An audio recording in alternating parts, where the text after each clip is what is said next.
Hello, trade professionals. We're back with another episode of the Simply Trade News Roundup. So we're keeping the energy in. And first off, I want to let you guys know that Global Training Center's new course is now up online on our website. It's the supply chain tracing for forced labor compliance course. You can find that in the menu. Just go to webinars. You can find forced labor or supply chain tracing. It's the same thing.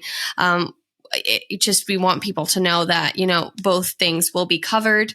And there's so much on the page you can learn what we are doing with the course, because it's not a regular course. It's a workshop where we have 3 instructors, and they're huge instructors. So they're in the industry and they know what they're doing. So I definitely recommend it, especially if you have like a large group that needs to be trained. Sign them up. Our first course starts August 21st. So I definitely would recommend you go into our page and just check it out and maybe get in contact with us if you have any questions. So that I wanted to bring up before we get into the first article, which actually is on forced labor. So here we are, tying it right back in, because DHS has targeted forced labor in aluminum, PVC, and seafood industries. And so we want to so really what's happening is that, so they have been designated as high priority sectors for forced labor enforcement under the UFLPA. So the DHS has emphasized the interdiction of forced labor from supply chains and increased scrutiny on entities involved in human rights abuses, which we've talked on this so much. But now these 3 products were added to the list. And let's talk a little bit more about it. Like, how are the markets going to be affected? Which countries are the United States, but, are there other countries affected? Because I know Andy was talking about it earlier. We briefly touched on it. So let's just touch on that and get kind of an outlook on what this means. And I guess we should have seen it coming, because here at Global Training Center, we just, I said this before also, the CBP came to us to train them on forced labor in the perspective of the importer. They kind of want to understand how the importer views or gets challenged for these initiatives to comply with forced labor. Forced labor is being enforced quite a bit.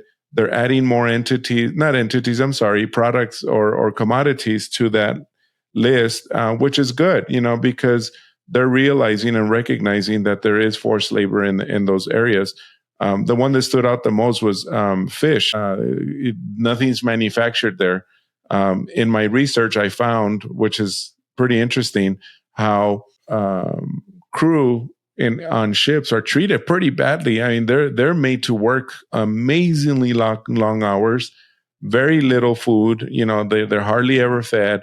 They're forced into labor because of whatever it is that they may have like asked for a loan here or whatever, and they're just like,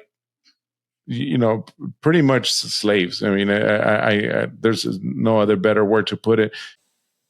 It's expanding the list, and you're talking about these massive fishing boats, fishing ships that not only catch the seafood, but in its process right there on the ship, and it takes a huge crew. And so there's basically a seafood packing plant, if you will, on the ship. And to your point is that what has been discovered is obviously the people working on that. Yeah, they're forced into that, and where are they going to go? They can't get off the ship. So that said, all right. So here's the thing. The U.S. government has banned 3 additional industry commodities coming out of China. So aluminum, aluminum and steel products, but aluminum specifically, that's highlighted in this announcement. You've also got the PVC. That's PVC pipes that, for plumbing and things of that nature. made with ethylene. And then you have seafood. The impact there is predominantly going to be where China has been, instead of exporting directly from China into the U.S., they've been working on supplying the raw goods, if you will, on a lot of things to other countries, other factories in other countries. In particular, Mexico has been a big issue there. And so what's going to happen now is that products made with Chinese aluminum, for example, are going to be banned. And so what does that mean? That means that aluminum parts that are made in China for automobiles, let's say, or whatever, and sent to Mexico, and those components then put into a larger widget, if you will, and as it comes in, it's gonna get stopped at the border. The course that Global Training Center has on tracking down your supply chain is very apropos. You better know where your products are coming from, and more specifically, the components that are in Tier 1, Tier 2, Tier 3.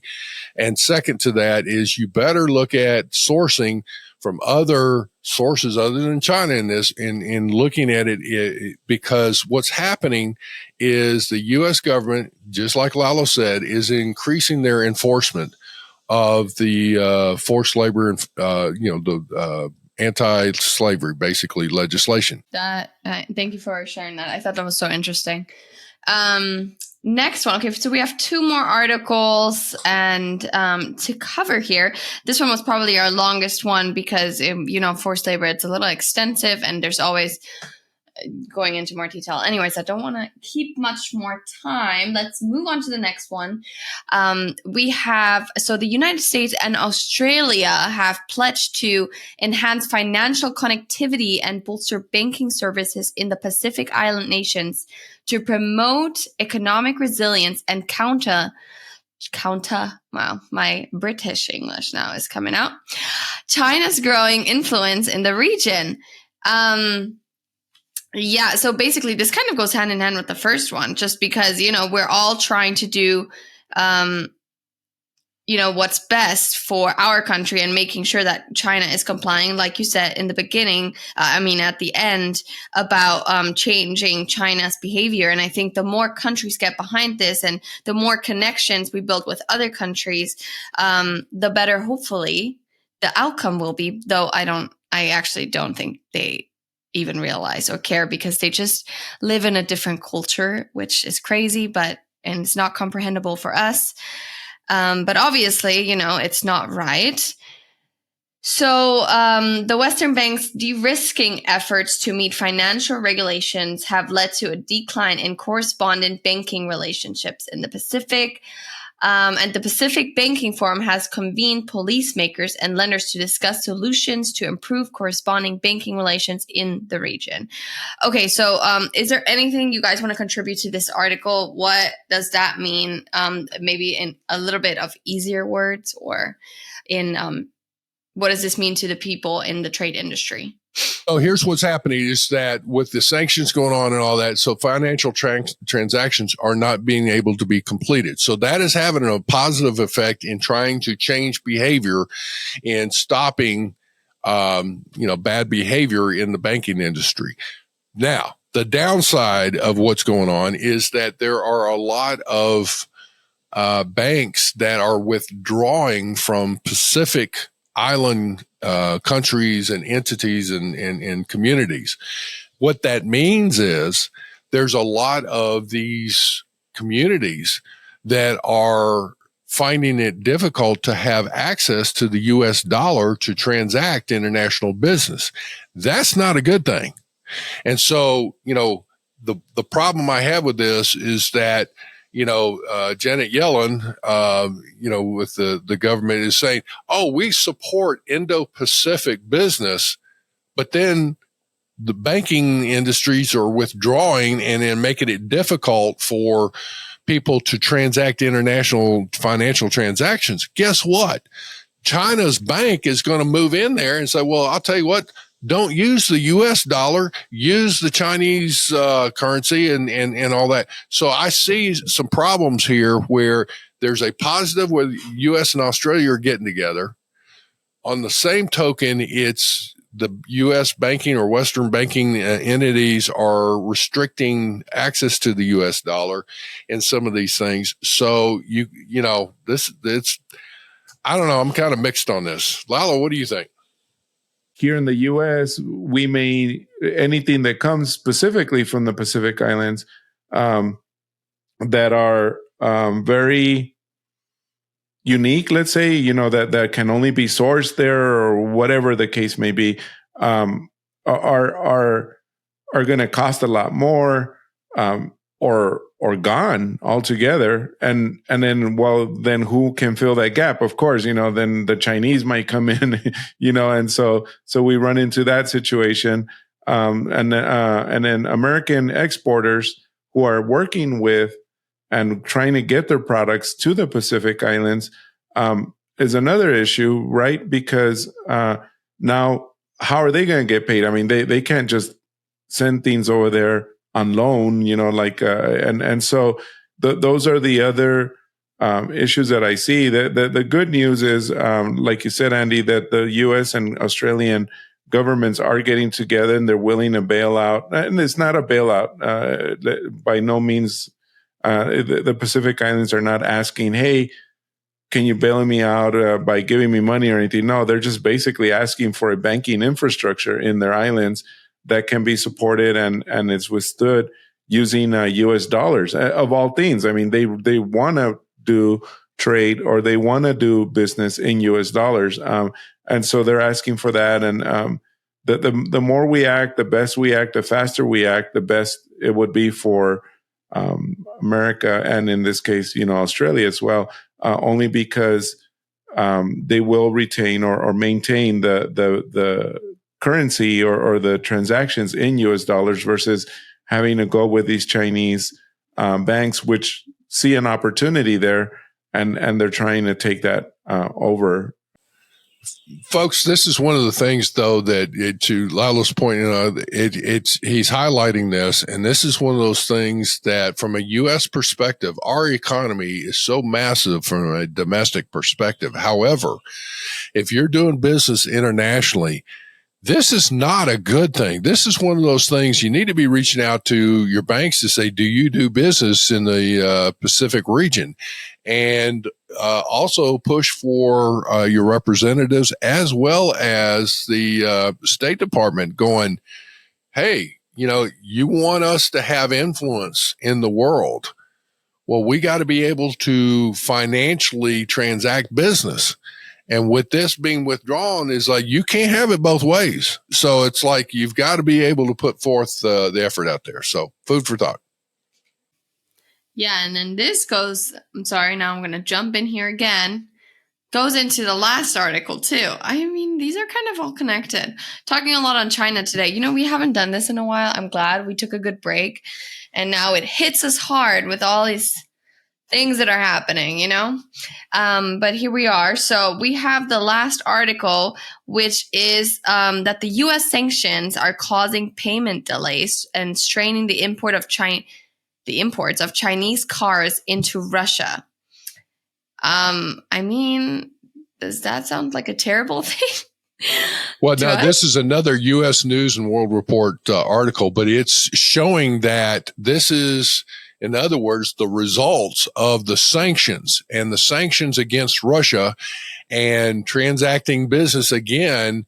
Russia is finding it difficult where they are importing these, Chinese cars. I mean, isn't this good? Like, isn't this what's supposed to happen? It is. Yeah, so it's like, great. Like, okay, then this is a very happy ending today. Yeah, that's showing that the sanctions are working. I mean, for one, right? I mean, so what's happening is China has not been able to get paid for a lot of the vehicles that they've manufactured and then shipped to Russia. And so as such, they have pulled back or slowed down their exports of vehicles to Russia. Now, the flip side of this is that what you need to be watching for. And again, on the positive, The sanctions are working. This is a great example of that. But on the other side of the coin is that, okay, so what does Russia and China do? Well, it's two things. One, we talked a while back on the BRICS initiative, Brazil, Russia, India, China, I believe it's Saudi Arabia, that are, and then the other countries are joining into that BRICS initiative, where they're striving to stop using the US dollar as somewhat of the international currency of exchange. And if they do that, that circumvents these Western banking sanctions and all of that. So that's one thing to be aware of. The other thing, though, is the bartering method, which comes into play. So it's like, okay, Russia cannot pay financially, with a financial transaction to China, but they may offset it with shipping oil to China. Thank you, guys. This was perfect. I think this was a really well organized one for once. They seamlessly all pulled each other together, which is great. I do have an interesting fact for you guys. It's not really that interesting, because what I really want to bring up is this weekend is a really big weekend because it's the Euro Cup final. And England and Spain are playing each other. Okay, that's so huge. And that's the only thing on my mind that I can think of going into the weekend. All of the games went into overtime or penalty because they're just like, it's insane. Germany was out. They lost against Spain. Spain is about to play in the final, which I hope they don't win. I want England to win because that's like my second, I want to say, like, place I would want to go. So hopefully that's the case on Sunday. But do you know what is mostly what are the most transported products? Do you know? Agriculture. Food. Yeah. Yeah. Furniture and home decor items. Like what? Really? Yeah. I would have thought petroleum would have been up there. No, it's actually not at all. It's just weird. And they put out bananas. I don't have statistics, like actual statistics here, but that's what it says. So I'm just trusting it. And I've looked at a few pages and it was all kind of on the same round. You're talking about, all right, so the most transported item globally or just out of South America or something, or what? I think it's globally. That's what it's not specifying really. I'm sorry. I don't have that it's not specifying here. I will say this. Yeah. You remember the Chiquita banana? That company, Chiquita, bananas, there's a huge amount of bananas that are shipped all over the world. They're on number one, really. But I don't think it's the number one. I think they have it listed. I'm not sure. See, wow, don't listen to this weird fact that we have going on here. But it's some kind of fact that a logistics page, different logistics page have provided for me. So they're all kind of the same. Anywho, that really concludes our news roundup today, which I'm very excited for. Let us know what you think. If you have any articles that you want to discuss or that you want us to talk about, please send them our way. Like us on LinkedIn, and you can also find very good content on YouTube, by the way, fun content. Also, look at our recent episode, which is so good. I just have one thing to say. How much crap, undeclared crap, could customs find? It's a very good one. So go ahead and listen. And yeah, so we're out. Thank you so much. Have a great week ahead of you. Bye. Thank you very much for joining us. Simply Trade is brought to you by the generous contributions of Global Training Center. You can follow the show and GTC on LinkedIn or Twitter and other social networks. Make sure you check out the show notes in the description for a full rundown of today's show with all the important links. Also, make sure that you share this with a friend and subscribe on your favorite streaming platform. We really like hearing from you. If you enjoyed the show, make sure to rate and review wherever you listen to this podcast. If you or someone you know would like to be a guest in the show or would like to sponsor Simply Trade or suggest any topic you would like for us to discuss, please contact us via email at simplytrade@globaltrainingcenter.com, or you can DM us on Twitter at simplytradepod. Thank you again for the privilege of your time. Happy trading. Simply Trade is not a law firm or an advisor. The topics and discussions conducted by Simply Trade hosts and guests should not be considered and is not intended to substitute legal advice. You should seek appropriate counsel for your own situations. These conversations and information are directed towards listeners in the United States for informational, educational, and entertainment purposes only and should not be substituted for legal advice. No listener or viewer of this podcast should act or refrain from acting on the basis of information on this podcast without first seeking legal advice from counsel. Information on this podcast may not be up to date depending on the time of publishing and the time of viewership. The content of this posting is provided as is. No representations are made that the content is error-free. The views expressed in or through this podcast are those of the individual speakers, not those of their respective employers or Global Training Center as a whole. All liability with respect to actions taken or not taken based on the contents of this podcast are hereby expressly disclaimed.